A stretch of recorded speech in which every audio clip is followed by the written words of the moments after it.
Hello guys, welcome back to the channel. So today we'll be talking about how you can create ads from ElevenLabs and use their voices. Now, the first thing you have to do is you have to log in onto ElevenLabs and you have to go to the voice sections, voices. When you click on this, it will ask you to, some voices that you want to add. Now, click on add a new voice.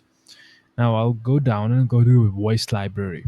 Now, when I click on voice library, I have to choose what I want. Now, what I want is advertisement voices. So I will choose the best ones. Usually, you pick the best one by checking what sort of content you have. For example, I feel like uh,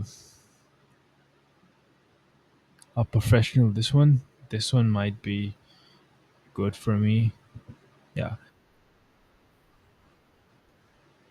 All you have to do once you've chosen the ones, you have to just do add.